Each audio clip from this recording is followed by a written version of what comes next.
Welcome to math axis. तो आज का जो हमारा वीडियो है आप सभी क्लास 11 के स्टूडेंट्स के लिए है। इस वीडियो में हम लोग आज पढ़ने वाले हैं आप सभी की क्लास 11 मैथ्स का चैप्टर 9 स्ट्रेट लाइन। तो यह स्ट्रेट लाइन का एक इंट्रोडक्शन वीडियो होने वाला है जिसमें आज आपको स्ट्रेट लाइन के सभी इंपॉर्टेंट कॉन्सेप्ट्स फॉर्मूले आज आपको बताए जाएंगे। तो इस वीडियो को आप एंड तक देखो और जो भी चीज़ें आज आपको यहाँ बताई जा रही हैं आप उनको सही से समझ के कहीं पर नोट डाउन करते चलें, क्योंकि अगर आपने हमारा वीडियो एंड तक देखा और हमारे बताए हुए सभी कॉन्सेप्ट्स को आपने सही से समझा और सीखा तो आप 100% इस चैप्टर के सभी क्वेश्चंस आप इजीली सॉल्व कर पाएंगे। तो मैंने अपने इस चैनल पे अभी तक आपके चैप्टर 4 से लेकर चैप्टर 8 तक के हर एक क्वेश्चन का सॉल्यूशन आप बच्चों के साथ काफ़ी डिटेल में डिस्कस किया है। तो अगर आपने अभी तक हमारे चैनल को सब्सक्राइब नहीं किया है तो आप सब्सक्राइब कर लो, क्योंकि इस चैनल पर हम लोग क्लास 11 मैथ्स को काफ़ी डिटेल में सॉल्व करने वाले हैं, ईच एंड एवरी चैप्टर। ठीक है, तो हमारा जो चैप्टर है स्ट्रेट लाइन, इसको स्टार्ट करने से पहले मैं आपको कुछ एक कह लो फॉर्मूलों को दोबारा याद दिला दूँ जो आपने ऑलरेडी क्लास 10th में पढ़ रखा है, क्लास 9th में पढ़ रखा है। Distance formula, section formula, mid point formula.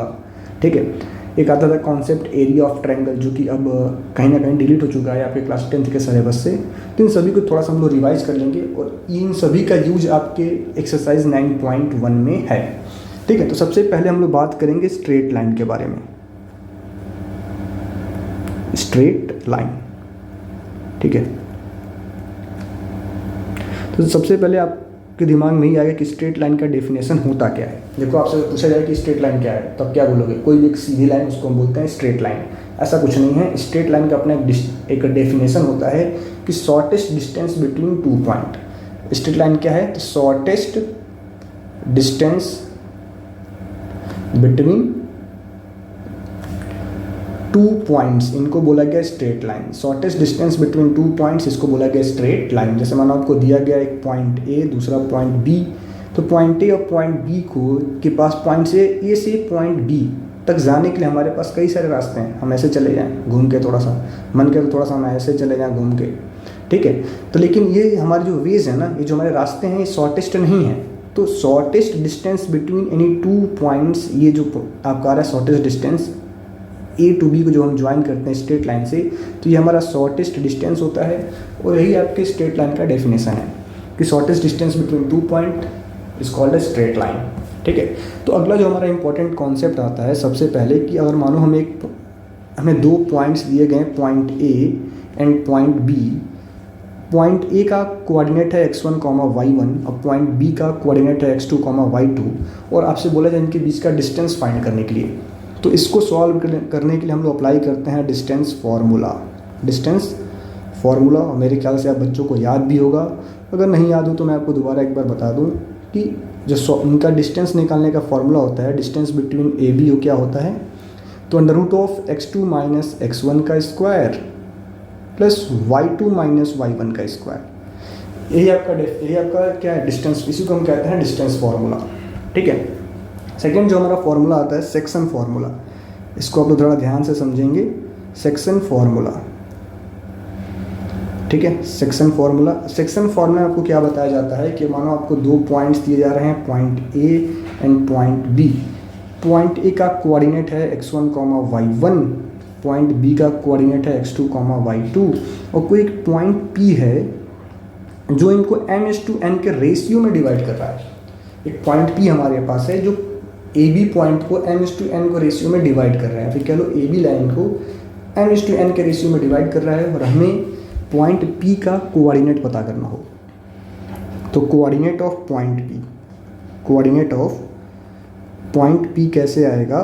तो ये आपका आएगा by using the formula mx2 plus nx1 upon में m plus n and my2 plus ny1 upon में m प्लस n अपॉन में m प्लस n। यहाँ से आपका आता है, यहाँ से आपका क्या आता है? तो यहाँ से हमें मिल जाता है हमारा पॉइंट P का कोऑर्डिनेट, इसी को हम कहते हैं सेक्शन फार्मूला। ठीक है, देन अगला आपका आता है इसी में mid point formula. Mid point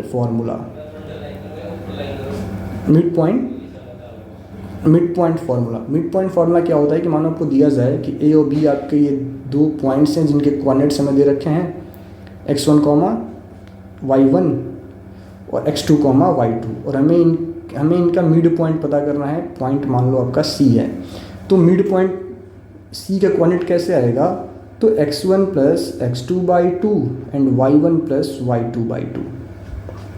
ठीक है, x1 plus x2/2, y1 plus y2/2। इस तरीके से आप क्या फाइंड कर सकते हो, तो मिड पॉइंट किसी भी लाइन का मिड पॉइंट फाइंड करने के लिए हम अप्लाई करेंगे मिड पॉइंट फॉर्मूला। देन अगला आपका जो इंपॉर्टेंट फॉर्मूला आता है area of triangle.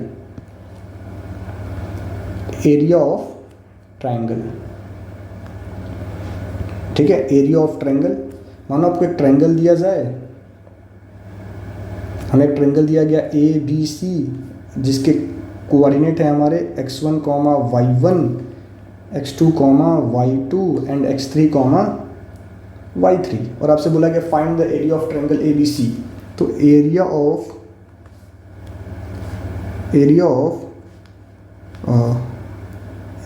Of triangle का फॉर्मूला होता है half mod of 1/2 mod of x1 y2 minus y3 plus x2 y3 minus y1 plus x3 y1 minus y2 का whole mod. ये आपका क्या है, एरिया ऑफ ट्रायंगल फाइंड करने का फॉर्मूला। इसको आप याद रखेंगे, आपका यूज आएगा एक्सरसाइज 9.1 के क्वेश्चंस को सॉल्व करने में। ठीक है, बाकी अगर आपसे बच्चे कहेंगे कि इनका डेरिवेशन, तो देखो अगर हम हर एक फॉर्मूले को डिराइव करेंगे तो ये हमारा इंट्रोडक्शन वीडियो बहुत ही ज़्यादा लंबा हो जाएगा। तो अगर आपको इनका डेरिवेशन चाहिए तो हमें कमेंट करके बताओ, आपको हर एक फॉर्मूले को डिराइव करके भी दिखाया जाएगा। ठीक है, अब यहाँ पे आप एक पॉइंट नोट कर सकते हैं। नोट में आप लिख सकते हो कि 3 points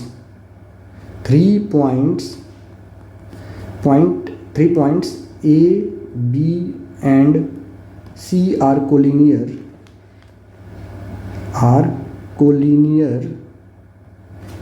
if the area of triangle ABC equals to 0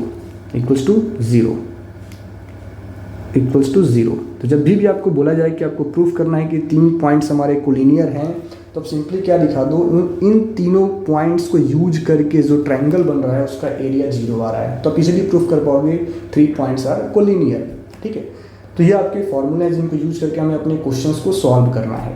अब हम लोग आगे बढ़ते हैं, वो जो हमारा मेन फॉर्मूला है जो क्लास 11th के अलावा का स्टार्ट हो रहा है। यहाँ पर चीज़ें आपको क्लास 10th में बहुत सारे स्कूल्स में पढ़ा दी जाती हैं, तो कहना कि आप बच्चों को पता भी होगा। ठीक है, तो जो हमारा मेन कॉन्सेप्ट शुरू होता है कि स्लोप ऑफ ए लाइन या फिर इक्वेशन ऑफ ए लाइन जो कह सकते हो, लेकिन उसके पहले हम जानेंगे स्लोप ऑफ ए लाइन। इसके बारे में आप लोग साथ डिस्कस किया जाएगा कि स्लोप ऑफ ए लाइन। बाकी लास्ट में कुछ एक और फॉर्मूले बता दूंगा। स्लोप ऑफ ए लाइन, मानो आपको दिया जाए कि हमारे कोऑर्डिनेट एक्सिस हैं, ये आपका एक्स एक्सिस है, सॉरी ये आपका वाई एक्सिस है, ठीक है, और ये आपका एक्स एक्सिस है, और पॉजिटिव, और हमने एक लाइन ड्रॉ किया है, ये आपका लाइन मान लो एल है, ये line L positive direction of x axis के साथ थीटा एंगल फॉर्म कर रहा है। यानी इस लाइन और positive direction of x axis, आप ध्यान से सुनेंगे, positive direction of x axis, इस लाइन और positive direction of x axis के बीच में थीटा एंगल फॉर्म हुआ है, जिसको हम बोलते हैं इंक्लिनेशन। इस एंगल को आप क्या बोलोगे, इंक्लिनेशन ऑफ द लाइन, ठीक है। और स्लोप आपका क्या होता है, तो स्लोप को हम डिनोट करते हैं एम से, एम इक्वल्स टू होगा tan theta. Slope of the line आपका क्या आ जाएगा, एम आ जाएगा टेन थीटा, ठीक है। तो यहाँ से हमें एक फॉर्मूला मिल गया, किसी भी लाइन का अगर हमें स्लोप फाइंड करना हो तो उसका स्लोप क्या होगा, m equals to tan theta, ठीक है। अब आपसे कोई पूछ दे कि स्लोप ऑफ एक्स एक्सिस, इनको आप नोट डाउन करते चलेंगे। स्लोप ऑफ एक्स एक्सिस क्या होता है, तो 0 होगा। स्लोप ऑफ एक्स एक्सिस क्या होगा, तो 0। स्लोप ऑफ वाई एक्सिस ये होता है नॉट डिफाइंड, क्योंकि 1090 की वैल्यू क्या होगी, नॉट डिफाइंड। तो ये आपके स्लोप आगे किसके, एक्स एक्सिस के और वाई एक्सिस के। अब इनको याद रखेंगे, आपके क्वेश्चंस को करते समय ये इनका यूज आने वाला है, ठीक है। तो ये तो हमारा ये स्लोप फाइंड करने का फॉर्मूला हो गया। अब अगर आपको बोला जाए कि हमारी ये लाइन 2 पॉइंट से पास करती है, पॉइंट ए और पॉइंट बी से, और हमें दिया गया है कि पॉइंट ए के कोऑर्डिनेट हैं x1, y1 और पॉइंट बी के कोऑर्डिनेट हैं x2, y2 और आपसे बोला गया find the slope of line A B, find the slope of line A B. तो slope of line A B हो जाएगा जब दो पॉइंट हमें दिए गए हों, जिन दो पॉइंट से लाइन पास कर रहा है y2 minus y1 upon x2 minus x1, ये आपको याद रखना है। ठीक है, क्या दो पॉइंट से आपका लाइन पास कर रहा है और आपको स्लोप फाइंड करना है, तो उनके स्लोप का फॉर्मूला ये होता है कि y2 minus y1 upon x2 minus x1। ठीक है, कब लगाना है, जब हमें दो पॉइंट दिए गए हों, जिन दो पॉइंट से हमारा लाइन पास कर रहा है। अब एक थर्ड फार्मूला हमारे पास भी होता है slope of the line find करने का, जिसको मैं आपको आगे बताने वाला हूँ, बाकी आप इनको एक जगह नोट डाउन कर लें। देखो, स्लोप को हम लोग जनरली m से डिनोट करते हैं, किससे, m से डिनोट करते हैं, और इसका एक और नाम है ग्रेडियंट, एक और नाम है ग्रेडियंट। तो कहीं पर अगर आपको ग्रेडियंट पूछा जाए तो उसका मतलब स्लोप ही पूछा गया है आपसे। ग्रेडियंट और स्लोप दोनों क्या है, सेम टर्म्स हैं। ठीक है, देन अगला जो हमारा कॉन्सेप्ट आता है वो है कि अगर दो लाइन आपस में पैरेलल होंगी तो उनके स्लोप का रिलेशन क्या होगा। मानो आपको दिया जाए कि आपके पास दो लाइंस हैं, पहले मैं एक्सिस बना देता हूँ, फिर हम लोग दो लाइंस को ड्रॉ करेंगे। एक लाइन हमारा L है और दूसरा लाइन मान लो हमारा M है। लाइन L है और ये लाइन M है। ठीक है, ये लाइन x एक्सिस का थीटा एंगल फॉर्म कर रहा है और ये दोनों लाइन आपस में क्या है, पैरेलल है, तो जाहिर सी बात है ये दोनों एंगल्स हमारे क्या होंगे, आपस में इक्वल होंगे, ये भी थीटा होगा। ठीक है, यानी इसका स्लोप m1 अगर मान लें, लाइन L का स्लोप हम मान लें कि लाइन L का स्लोप m1 है, तो ये क्या होगा, tan थीटा, और लाइन M का स्लोप अगर मान लो अब m2 है तो ये भी क्या होगा, tan थीटा। ठीक है, तो दोनों क्या होंगे, हमारे आपस में इक्वल आएंगे। तो जब भी दो लाइंस आपकी आपस में पैरेलल होंगी तो उनके स्लोप क्या होंगे, इक्वल होंगे, m1 इक्वल्स टू m2। ठीक है, when lines are parallel, जब दो लाइन आपकी आपस में पैरेलल होंगी उनके स्लोप क्या होंगे, आपस में इक्वल होंगे। ये पहला ये आपको रिलेशन एक याद रखना है कि दो लाइंस अगर आपस में पैरेलल हैं तो उनके स्लोप इक्वल होंगे। ठीक है, अगला आपका आता है परपेंडिकुलर लाइंस। परपेंडिकुलर लाइंस, अब इनके बारे में थोड़ा सा हम लोग समझेंगे। मानो आपको इसके पहले मैं आपको एक्सिस ड्रॉ कर दूं, तो हमारा एक्स एक्सिस और वाई एक्सिस बन गया है। ठीक है, और ये आपके पास दो लाइंस हैं, एक लाइन हमारा ये और एक लाइन ये। ठीक है, दोनों आपस में है परपेंडिकुलर, मान लो इसका स्लोप, इसका एंगल ऑफ इंक्लिनेशन थीटा है, इसका एंगल ऑफ इंक्लिनेशन मान लो फाई है, क्या है, फाई है। ठीक है, तो अब और यहाँ पे एंगल दे रखा है 90 डिग्री। तो अब ध्यान से देखोगे ना तो आपको क्या मिलेगा, theta plus 90 degree, theta plus 90 degree equals to क्या होगा, तो फाई की इक्वल होगा किस वाले प्रॉपर्टी से, तो exterior angle of A triangle, ये मान लो लाइन L है और ये M है। ठीक है, M से अच्छा है कि इसको N मानता हूँ, इसका स्लोप मान लो M1 है, इसका स्लोप क्या है, M2 है। ठीक है, तो M1 इक्वल्स टू क्या होगा, tan थीटा, और m2 इक्वल्स टू क्या होगा, तो tan फाई, क्योंकि हमें दे रखा है स्लोप ना, हमने एंगल ऑफ इंक्लिनेशन तो मान रखा है। तो ये m1 आपका tan थीटा होगा, m2 आपका tan फाई होगा। तो मैं अगर चाहूँ तो मैं यहाँ पे क्या नोट कर सकता हूँ, अगर मैं दोनों तरफ क्या ले लूँ, अगर हम लोग दोनों तरफ क्या ले लें, tan ले लें, तो tan 90 degree plus theta equals to में tan फाई। तो आपको पता होगा, ट्रिग्नोमेट्री में पढ़ाया गया होगा कि tan 90 डिग्री प्लस थीटा क्या होता है, minus cot theta is equals to में tan फाई। ठीक है, तो माइनस कॉट थीटा को आप क्या नोट कर पाओगे, -1/tan थीटा इक्वल्स टू में tan फाई। यानी मैं कह सकता हूँ कि -1 अपॉन में m1 इज इक्वल्स टू में m2। तो अब इनको क्रॉस मल्टीप्लाई करें तो हमें क्या मिलेगा, m1 into m2 equals to -1। तो जब भी दो लाइंस के स्लोप को आपस में मल्टीप्लाई करने पे क्या आ जाए, -1 आ जाए, तो लाइन समझ लो आपस में परपेंडिकुलर हैं। तो यहाँ से हमें एक रिलेशन मिला कि व्हेन m1 इंटू m2 अगर आपका -1 है तो लाइन आपस में क्या है, परपेंडिकुलर। लाइन क्या है, आपस में परपेंडिकुलर है, आपको याद रखना है। तो एक रिलेशन तो आपको यहाँ से मैंने डिराइव करके दिखा दिया। ठीक है, तो ये दो कंडीशंस हो गए, आपको याद रखना है। पैरेलल में स्लोप क्या होंगे, आपस में इक्वल होंगे, पैरेलल में स्लोप इक्वल, परपेंडिकुलर में दोनों स्लोप को मल्टीप्लाई करने पे क्या आएगा, तो -1 आएगा। अब अगला आपका आता है concept angle between two lines. Angle between two lines, तो एंगल बिटवीन टू लाइन्स इसका मतलब क्या है, मानो आपको ये दो लाइन्स दी जाएं, एक लाइन आपका ये है, दूसरा लाइन आपका ये है, ठीक है। तो इन दोनों के बीच में एंगल फॉर्म हो रहा है ना, मान लो एंगल ये थीटा डिग्री है, तो ये एंगल क्या होगा, 180 डिग्री माइनस थीटा होगा। तो यहाँ देखो जब दो लाइन आपस में इंटरसेक्ट करती हैं तो दो टाइप्स के एंगल फॉर्म होते हैं। अगर एक एंगल आपका एक्यूट होगा तो दूसरा एंगल आपका ऑब्ट्यूस होगा। मान लो इस वाले लाइन का स्लोप m1 है और इस वाले लाइन का स्लोप m2 है, तो एंगल बिटवीन टू लाइन्स को फाइंड करने का जो फॉर्मूला है tan theta is equals to में mod of m2 minus m1 upon में 1 प्लस में m1 इंटू m2, ठीक है, मॉड ऑफ 1 प्लस में m1 इंटू m2, ठीक है। तो आपको याद रखना है कि angle between two lines find करने का ये फॉर्मूला है, ठीक है। ये पॉजिटिव भी आता है और नेगेटिव भी आता है। पॉजिटिव आएगा तो एक्यूट एंगल फॉर्म होगा, नेगेटिव आएगा तो ऑब्ट्यूस एंगल फॉर्म होगा। ये सब चीज़ें आपको याद रखनी है, ठीक है। तो अगला अब जो मेन कॉन्सेप्ट हमारा कह लो स्टार्ट हो रहा है, इक्वेशन ऑफ स्ट्रेट लाइन, ठीक है। तो इनको आप ध्यान से समझेंगे, इन पे ही बेस्ड आपके एक्सरसाइज 9.2 और 9.3 हैं, ठीक है। तो अब जो आपका है equation of straight line, equation of straight line,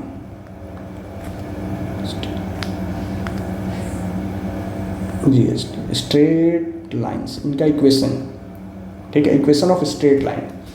equation of straight line में जो पहला फॉर्मूला, सबसे पहले मैं आपको बेसिक से स्टार्ट करूंगा कि ये हमारे ये हो गए एक्सिस, ये आपका वाई एक्सिस हो गया, ये आपका हॉरिजॉन्टल जो होता है उसको हम बोलते हैं एक्स एक्सिस। इन दोनों का जो पॉइंट ऑफ इंटरसेक्शन होता है इसको आप बोलते हो ओरिजिन। तो कोई भी आपसे पूछ सकता है equation of x axis, equation of x axis, तो इसका इक्वेशन क्या होता है, y इज इक्वल्स टू 0। क्या होता है equation of x axis, y is equals to 0। Equation of y axis क्या होगा, आप बच्चे हरदम याद रखेंगे, x इक्वल्स टू 0, ठीक है। इसका इक्वेशन होता है y इज इक्वल्स टू 0, इसका इक्वेशन होता है x इक्वल्स टू 0। ये चीज़ें आपको हरदम याद रखनी है, ठीक है। और ऐसे बेसिक टर्म्स हैं जो आप कहीं ना कहीं भूल जाते हो, ठीक है। अगला हमारा टर्म आता है, अगला स्ट्रेट लाइन का जो इक्वेशन है वो आता है equation of a line parallel to, पहला इक्वेशन आता है पैरेलल टू एक्स एक्सिस और दूसरा आता है पैरेलल टू वाई एक्सिस, ठीक है। तो ये देखो आपके मैं एक्सिस बना दूं, पहले एक्स एक्सिस और वाई एक्सिस मैं ड्रॉ कर दूं। अब equation of line parallel to x axis का मतलब क्या है कि लाइन या तो एक्स एक्सिस के ऊपर फॉर्म होगा या तो एक्स एक्सिस के नीचे फॉर्म होगा। तो इसका इक्वेशन होता है, आपको याद रखना है, equation of line parallel to x axis ये होता है y is equals to A, Y equals to A मतलब क्या, कोई भी कांस्टेंट अगर ऊपर है, एक्स एक्सिस के ऊपर है तो आपका ए पॉजिटिव होगा, एक्स एक्सिस के नीचे है तो आपका ए नेगेटिव होगा। Equation of line parallel to parallel to y axis, तो आपका मैंने एक्सिस फॉर्म कर दिए, ये आपकी लाइन है, या तो लाइन आपकी इस साइड फॉर्म होगी या लाइन आपकी इस साइड फॉर्म होगी, ठीक है। तो इनका इक्वेशन होता है, डायरेक्ट आप समझ लो, ये इनका इक्वेशन होता है x इक्वल्स टू ए, ठीक है। राइट हैंड साइड में होगा तो ए आपका पॉजिटिव, लेफ्ट हैंड साइड में होगा तो ए आपका नेगेटिव। तो ये चीज़ें आपको याद रखनी है, पहले दो इक्वेशन हमारे मिल चुके हैं, ठीक है। कोई भी लाइन अगर एक्स एक्सिस के पैरेलल है तो उसका इक्वेशन हरदम इस टाइप का होगा, कोई भी लाइन अगर वाई एक्सिस के पैरेलल है तो उसका इक्वेशन हरदम इस टाइप का होगा, ठीक है। अब आगे हम लोग चलते हैं, अगला जो हमारा मेन फॉर्मूला है, formula number 1, one point form. इसका मतलब क्या है, वन पॉइंट फॉर्म का मतलब क्या है कि आपको एक ऐसे लाइन का इक्वेशन पता करना है जो लाइन किसी एक पॉइंट से पास कर रही है। मान लो लाइन हमारी है, ये आपकी लाइन है जो पॉइंट ए से पास कर रही है, जिसका कोऑर्डिनेट हमें गिवन है x1, y1, और इसका हमें थीटा पता है, यानी इसका हमें स्लोप पता है। इसका हमें स्लोप पता है कि m = tan थीटा हमें गिवन है। यानी वन पॉइंट फॉर्म का मतलब क्या है कि slope of the line and one point given. देखो मैंने आपको हिंट कर दिया है कि कब इसको अप्लाई करना है, जब आपको स्लोप ऑफ द लाइन पता हो और वन पॉइंट आपको गिवन हो। तो उसका इक्वेशन का जो फॉर्मूला है वो ये है कि y minus y1 is equals to m x minus x1। इसी को बोला गया वन पॉइंट फॉर्म। क्या बोला गया? One point form. तो आपको इसको अच्छे से याद रखेंगे। अप्लाई कब करना है कि जब आपको स्लोप ऑफ द लाइन और एक पॉइंट पता हो जिस पॉइंट से लाइन पास कर रही है। ठीक है। सेकंड जो हमारा फॉर्मूला आता है उसको हम बोलते हैं two point form. Two point form मतलब क्या है कि एक ऐसे लाइन का हमें इक्वेशन पता करना है जो दो पॉइंट से पास करती है। पॉइंट ए जिसमें आपको दिया है x1, y1 and point B आपको दिया है x2, y2। यानी हमें एक ऐसा लाइन का इक्वेशन पता करना है जो दो पॉइंट से पास कर रही है और दोनों पॉइंट्स हमें पता हैं, ए बी हमें इनके कोऑर्डिनेट्स पता हमें पता है। तो इसका जो इक्वेशन का फॉर्मूला होता है y minus y1 is equals to में y2 minus y1 upon x2 minus x1 x minus x1। इसको बोला गया टू पॉइंट फॉर्म। क्या बोला गया? Two point form. ठीक है। तो इसको कब अप्लाई करना है? जब आपको दो पॉइंट्स पता हो जिन पॉइंट से लाइन पास कर रहा है। ठीक है। तो हमें इसे अप्लाई करना है। थर्ड जो फॉर्मूला आपका आता है उसको बोलते हैं slope intercept form. Slope intercept form. ठीक है। थर्ड फॉर्मूला क्या होता है? Slope intercept form. यानी आपको क्या दिया गया हो तो slope of the line given हो एंड y इंटरसेप्ट गिवन हो। ठीक है। Slope of the line given हो और y इंटरसेप्ट गिवन हो। स्लोप ऑफ द लाइन यानी कि m गिवन हो और y इंटरसेप्ट यानी आपको c गिवन हो। तो इसका जो इक्वेशन का फॉर्मूला होता है ना, ये आपका होता है y इज इक्वल्स टू में mx प्लस सी। क्या होता है? y इक्वल्स टू में mx प्लस सी, जहाँ पे m क्या होता है तो m आपका होता है slope of the line. m क्या होता है? Slope of the line. और c क्या होता है तो y इंटरसेप्ट। देखो मैंने बाकायदा पॉइंट करके लिख भी दिया है। ठीक है। अब अगर आपको कन्फ्यूज़न हो कि y इंटरसेप्ट क्या होता है तो आप थोड़ा सा यहाँ देख के समझ सकते हैं। ठीक है। कि मानो हमारा ये लाइन है, तो ये लाइन जिस पॉइंट पे y एक्सिस को कट करता है ना, जिस पॉइंट पे y एक्सिस को कट करता है, ये जो डिस्टेंस है इसी को बोला गया y इंटरसेप्ट। क्या बोला गया? y intercept. और इसका स्लोप हमें गिवन है m। तो हमें अगर इस लाइन का इक्वेशन लिखना है तो क्या होगा? y equals to mx plus C. ठीक है। अब देखो यहाँ से भी हमें क्या मिल जाता है कि आपको कोई भी लाइन का इक्वेशन गिवन हो। मान लो आपको कोई एक लाइन का इक्वेशन गिवन है ax plus B Y plus c equals to 0 और हमें इस लाइन का स्लोप पता करना है। क्या पता करना है? स्लोप पता करना है। तो आप इस लाइन के इक्वेशन को इस फॉर्म में कन्वर्ट कर दोगे, आपको स्लोप ऑफ द लाइन मिल जाएगा। ठीक है। शर्त क्या है कि y आपका हरदम पॉजिटिव होगा। तो यहाँ पे स्लोप ऑफ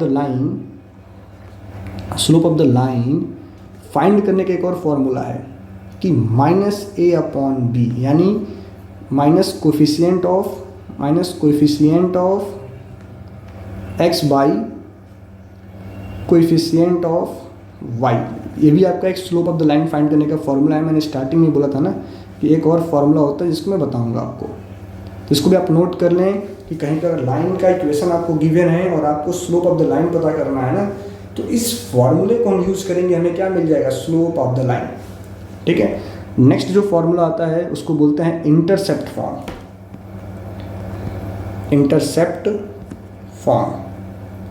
ठीक है। इंटरसेप्ट फॉर्म का मतलब क्या है कि आपको दिया जाए एक्स एक्सिस और वाई एक्सिस हमें गिवन है और हमें एक ऐसे लाइन का इक्वेशन पता करना है ना जिसका एक्स इंटरसेप्ट आपको ए दिया है, वाई इंटरसेप्ट आपको बी दिया है। यानी ये पॉइंट और ये पॉइंट हमें पता है, एक्स इंटरसेप्ट हमें पता है कि ए है और वाई इंटरसेप्ट हमें पता है कि बी है। तो उसका इक्वेशन होता है x by a plus y by b is equals to में 1। इसको बोला गया इंटरसेप्ट फॉर्म। क्या बोला गया? Intercept form. क्या बोला गया? Intercept form. ठीक है। जहाँ पे ए आपका क्या है तो ए आपका है एक्स इंटरसेप्ट, बी आपका क्या है, तो वाई इंटरसेप्ट। ठीक है, इतना आपको याद रखना है, इसको बोला जाता है इंटरसेप्ट फॉर्म। ठीक है, अब अगला जो आपका फॉर्मूला आता है कि distance of a line from a fix point, distance of a line और distance of a line from a fixed point, from a fixed point, ये फॉर्मूला क्या है? मतलब आपको बोला जाए कि एक लाइन का इक्वेशन आपको गिवन है A X plus B Y plus C is equals to में 0, और आपको इस लाइन का डिस्टेंस पता करना है पॉइंट पी से, पॉइंट पी से जो हमें दिया है x1, y1। ठीक है, तो डिस्टेंस निकालने का फॉर्मूला क्या होगा, डिस्टेंस फाइंड करने का जो फॉर्मूला होगा वो आपका है mod of A x1 plus B y1 plus C का मॉड अपॉन में under root of A square plus B square, under root of A square plus B square. मतलब ये है कि एक लाइन का हमें इक्वेशन गिवन है, उसका किसी पॉइंट पी से हमें डिस्टेंस निकालना है, किसी पॉइंट पी से हमें डिस्टेंस निकालना है, तो हम लोग इस फॉर्मूले को अप्लाई कर रहे होंगे। Distance of a line from a fixed point, fixed point आपका पी है और ये लाइन का इक्वेशन है। ठीक है, हमारा लाइन का इक्वेशन गिवन है। ठीक है, तो अगला आपका जो फॉर्मूला आता है distance between two parallel lines, और ये आपका आखिरी फॉर्मूला है distance between two parallel lines, distance between two parallel lines. ठीक है, देखो पैरेलल लाइंस की खासियत क्या है कि A X plus B Y plus C one is equal to 0, और दो लाइन आपस में पैरेलल है ना, तो उनका इक्वेशन कुछ इस फॉर्म का होता है, A X plus B Y plus C one equal to 0 and A X plus B Y plus C two equal to 0, C two equal to 0। यानी उनके जो ये होते हैं ना, ये पार्ट्स एकदम कॉमन होते हैं, बस आपको कॉन्स्टेंट्स अलग मिलेंगे। ठीक है, ये आपके दो जो लाइन पैरेलल होंगे उनका इक्वेशन इस क्वालिटी का होता है कि एक्स कोफिशिएंट और वाई कोफिशिएंट दोनों में सेम मिलेंगे। ठीक है, तो इनके बीच का अगर आपको डिस्टेंस निकालना हो ना, तो इनके डिस्टेंस फाइंड करने का जो फॉर्मूला होता है डी इज इक्वल टू में होता है mod of C1 minus C2 कह लो, या फिर आप C2 माइनस C1 कह लो, आपकी मर्जी है। Mod of C2 minus C1 upon में under root of A square plus B square, distance between two parallel lines, ये फॉर्मूला है। ठीक है, क्या आपको दो लाइंस दी गई हैं जो दोनों आपस में पैरेलल हैं, इनके बीच का डिस्टेंस बताओ, इनके बीच का डिस्टेंस बताओ, इसको बोला गया distance between two parallel lines. तो इसी के साथ कह लो आपका जो स्ट्रेट लाइन का ये इंट्रोडक्शन वीडियो है पूरा डिटेल में मैंने कंप्लीट कर दिया है, बहुत सारे पॉइंट्स मैंने आपको बताए हैं। बाकी कुछ एक और इंपॉर्टेंट पॉइंट्स आप नोट कर लो कि centroid of A triangle find करने का, जी फाइंड करने का फॉर्मूला होता है x1 plus x2 plus x3/3, y1 plus y2 plus y3/3। ठीक है, any point lie on the x axis, any point lie on the x axis, on the x axis वो कैसा होगा, तो a, 0 पॉइंट होगा। Any point lie on the y axis, lie on the y axis ये कैसा होगा, तो 0, b होगा। इनको आप याद कर सकते हैं, बहुत सारे कॉमन मिस्टेक्स हैं जो बच्चे अक्सर कर देते हैं। ठीक है, तो मिलते हैं नेक्स्ट वीडियो में जिसमें आपको एक्सरसाइज 9.1 के सॉल्यूशन बताए जाएंगे। Thank you.